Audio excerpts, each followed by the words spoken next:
And we are live now.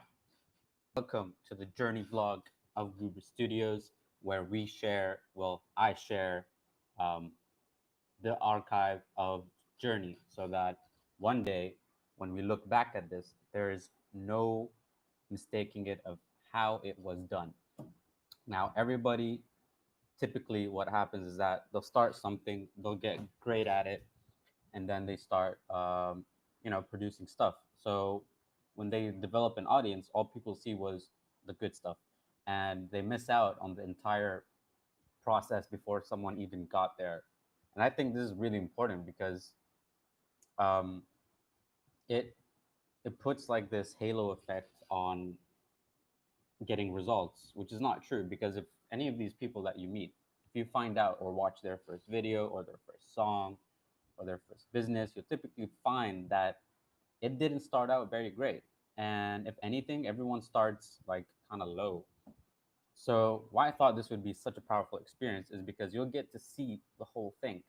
You'll get to see the entire process. You'll be able to just scroll down. It's like an entire archive. And this is mostly for me than it is for you because I don't take many pictures of myself, and I progress. I like to think I progress very rapidly throughout years, and my ideas change. The projects I work on change, and sometimes it's just an overload of information that I need to kind of flesh out, kind of like a journal, but this time it's in the form of video because um, I want to digitize the content. So, anyways, why I went live is because I started realizing that it's really hard to produce content on your phone without constantly running out of storage. That really puts barriers in front of the volume I'm trying to put out. Another thing is editing. I don't. It's so hard to find time for editing, and sometimes you have good stuff that you just want to edit, and then you just put it in your folder, and then you just constantly have to delay and push it back. And I'm like, man, that's never gonna come out. So the only way to best hone in on this is to go live, because apparently you can just upload it straight to YouTube. I can just finish this live stream and upload it straight, and it'll be on my profile. I hope so. Otherwise, I'm just like ranting here for like minutes, and this might all go to it. I don't even know if you guys can hear me. This is the first live stream ever. Anyways, um, so that's that. That's why I'm doing this. Another thing is the quarantine, right? So this is now June 17. It has been exactly 3 months since I've been home. I've left the house before for groceries. I've been to a restaurant recently and stuff like that. I'm not under house arrest, but throughout those 3 months, that's when this entire thing started. The lockdowns, the people taking the pandemic seriously, and that's when a lot of business models had to change, and just day to day life. And I feel like 3 months is the perfect time because it's 90 days. 3 months is a great uh, timestamp for when you're trying to do something. For example, like uh, in marketing, it's every quarter, right? So every quarter, your no wait, every quarter there's 4 months. Sorry about that. But 3 months, okay, 4 months, 3 months. I don't know what I'm talking about. 3 months, 90 days is a long time because there's so much you can achieve. And it might not sound like a lot of time, but when you're in it, if you're constantly like using every day, you start to realize that each day is packed. Okay. And with those 8 hours that you spend working on something, you can get so much done that by the time you look back, you're just like, wow, it's only been 3 months. That's amazing. You really shouldn't take a year for granted. And one problem with this whole lockdown was that in the beginning, a lot of people felt that it's going to be over soon, right? Including me. And we lived day to day as if it was going to end soon. And what that meant for a lot of people, including myself sometimes, was just like sedating yourself because it was uncomfortable. It wasn't a desirable situation. And we just wanted to. It's like if you know you're on semester break and you're going to go back to to class in a few weeks, you most typically spend those 2 to 3 weeks just chilling out, doing things you didn't have time for before. You're not really studying or revising. You're just taking a break and waiting because you know in 3 months you're going to get back to work. But however, for this, we weren't really on break. It just felt like the whole world was on a holiday, but we weren't. So when I wasn't working, I was kind of, what do you say, like doing that sedation or like relaxing or doing stuff to like bypass the time so that I can get to the lockdown ending sooner. But the problem was that was you start to realize that things may not actually go back to normal because if you're going to be in this for 3 to 6 months, some countries are saying it's never going away, right? Which is crazy. you, Things won't go back to normal because within 3 weeks, within a month, you already adapt to your environment. So if you're trying to go back to normal, uh, but you've spent 3 weeks, a month adapting to a new normal, then when things do go back to normal, you won't be normal. So you won't fall back into Goodbye. your default mode because I believe it takes 3 weeks to break a habit and 3 weeks to make a habit.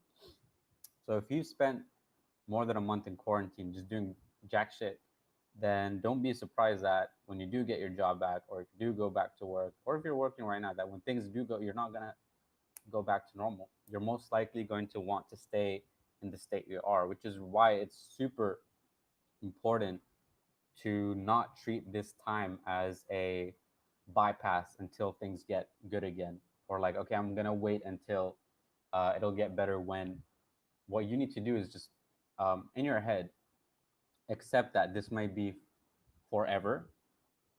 I mean, I'm not talking about the pandemic. I'm just talking about this situation might be forever. And when you think like that, you actually start to live as if it's permanent. And when you start doing that, you're not sedating it. You're actually like, oh, wait, I forgot I have life and goals and dreams. Because look, it's June already. It started in March. It's now June. So if you were bypassing this time, you would have lost 3 months of your life, 3 months of an entire year. Okay, in a few months, it'll be 6 months.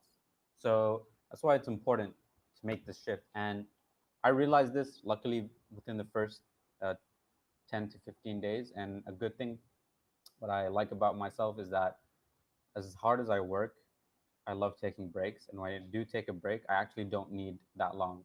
Like I'll work so much, and I'll be like, man, when this is over, I'm just gonna not work for an entire month.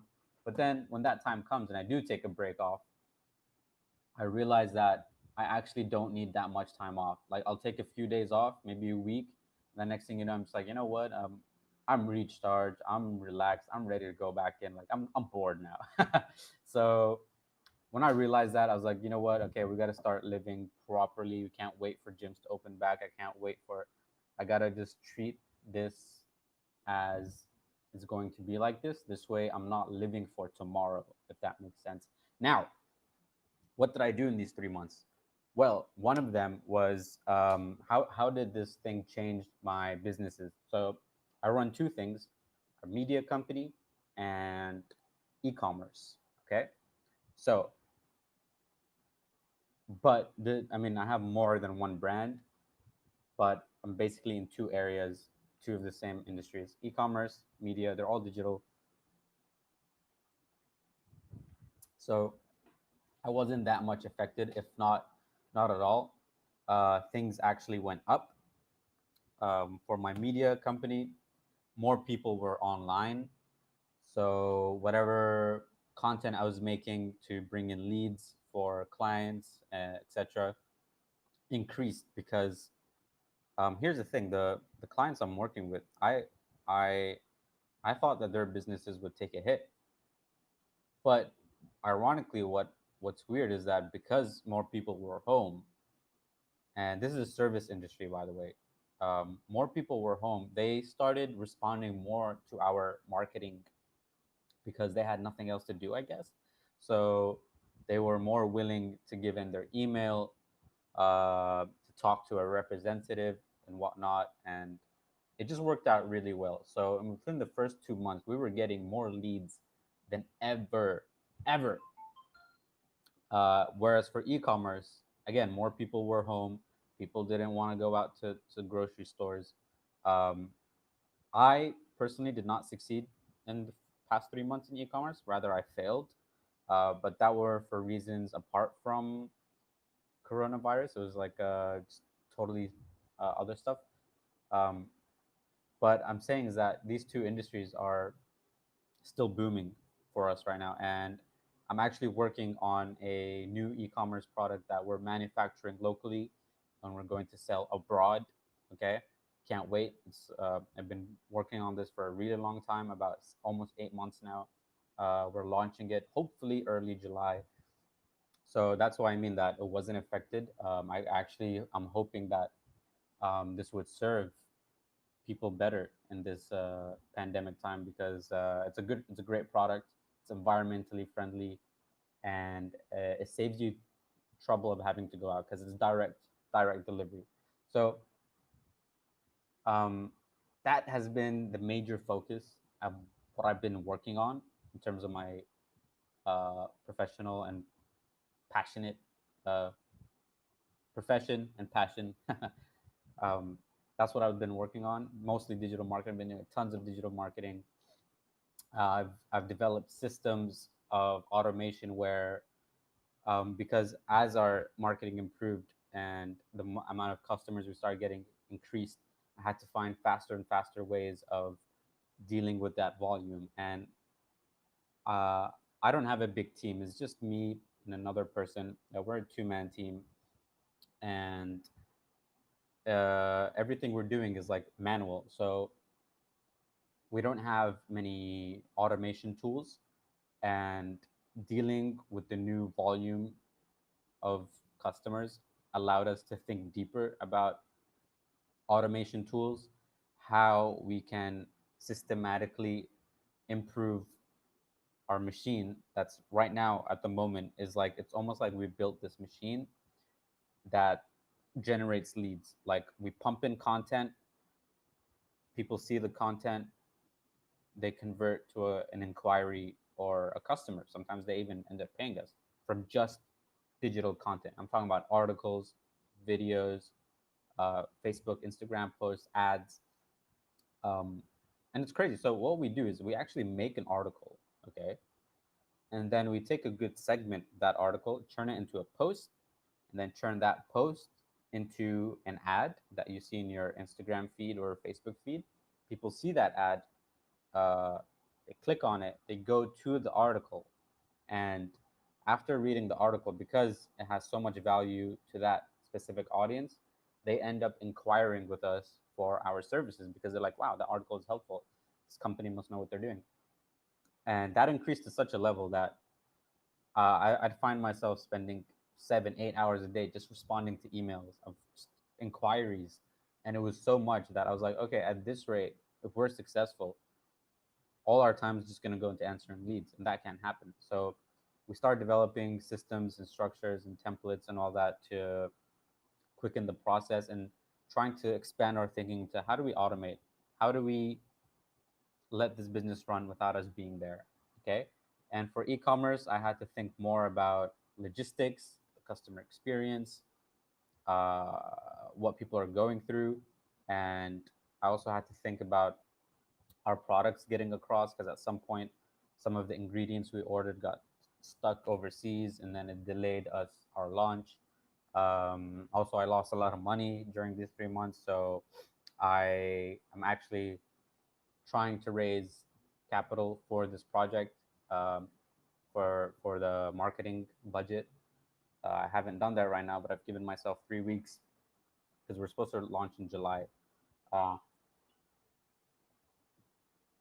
but that basically kind of sums it up without going into too much detail. Because there's a lot I can't share about you. I can't share my client's work, obviously, but I will share with you, and I won't share the product yet because it's not launched, and I kind of want it to be a surprise. So when it comes out, I'll show you. I've also been doing a lot of cryptocurrency trading. Now I'm terrible with that, but the past few days I've been able to see trends, and then I call it surfing. So I have a whole bunch of watch lists of coins I'm just watching. watching. Basically, it's pretty slow nowadays. But every once in a while, you'll see like a little spike in one of the coins, and because I'm watching a lot of coins, I'll look at that spike or what I've been doing the past week. I'll trade whatever coin I'm in. I'll jump onto that spike, and I'll wait until I feel like it's about to drop. I'll sell, and I'll buy another token.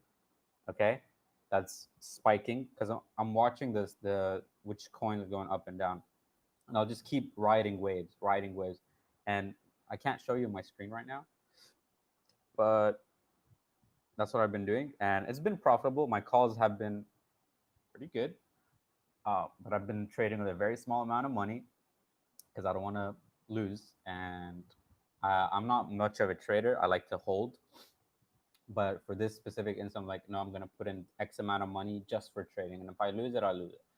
And so far, I've been profitable. Again, not that much money, but what matters is that it's working, and I'm not really doing anything. I just have it on standby. I do my work every day. I watch my prices, and when there's a time to trade, I'll just like flip, flip, flip, and it's gone. I've been working on a lot of health, a lot of mindfulness, and a lot of home exercises. If anything, actually, they just opened the gym in my condo a few days ago. I don't think I'm going back, not just yet, because when I started doing home exercises, I realized there was a lot of exercises that uh, I was neglecting, or there was parts in my body where that weren't developed, even though I lifted weights. There's a lot of exercises that were very hard to do. So I was like, you know what? I'm not going back to the gym until I can do handstand push-ups, one arm push-ups, one arm pull-ups. Until I can do that easily, then I'll go back to the gym. Because the only reason I started going to the gym was because I thought that you can only go so much with body weight, and if you want to get bigger, you gotta like, well, uh, do more weights. So, but then I learned new home exercises because I had to adapt, and I found out that, oh, there is an alternative to, until you reach another stage, and then you probably have to go back to the gym. So I'm trying to get to that stage. Uh, been doing that for a while. Been doing a lot of health stuff like Wim Hof breathing. That's been amazing. Like ice cold showers. That's also been amazing. I'm not as consistent with the ice cold showers because it's hard to get really cold water. Like I actually have to put it in the fridge. My shower water is cold, but it doesn't get cold enough. And I don't like to spend too much money on buying ice. It's not the right time right now. But the breathe. I mean, I'm gonna share a lot more about the breathing. I think that deserves a separate video on its own, because some of that is just like transformational stuff, like tapping into your body through your breath. God damn, you get some psychedelic epiphanies, even though you're not taking psychedelics. Like it feels like it's the same thing, uh, from just breathing, and you start expanding your lateral thinking. It's crazy. It's probably why I can talk for a while and not running out of things to say, because it's I've deepened that connection with, that part in your neck, because mindfulness, man. That's what breathing. That's what specific breathing does, especially like Wim Hof breathing, which is your alkaline removing the acidity and putting in alkaline, by increasing the oxygen percentage in your blood. Sounds pretty amazing. You can check it out yourself. So that pretty much sums up the past 3 months of what I've been doing. I've been doing a lot of other research in technology, and um, what news around the world. I've developed a lot of insight into these things because when you know the outcome, you kind of know the journey. And I'm going to share a lot more about that, in the coming days. But I feel like that's something that needs a bit of more structure than just going live, because some of these ideas are visual and you would have to see them.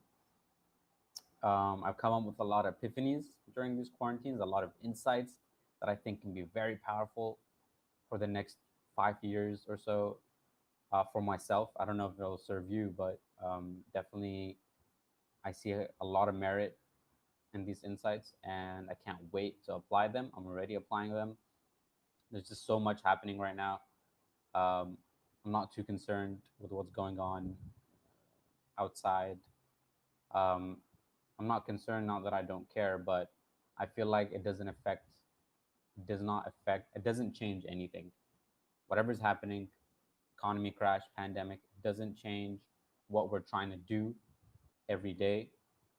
It doesn't change the final goal where we're trying to go. Okay. We're trying to uplift ourselves so we can uplift others. And I can't wait to see you again tomorrow. And I'll catch you on the next one. This is Goober Studios. I approve this message.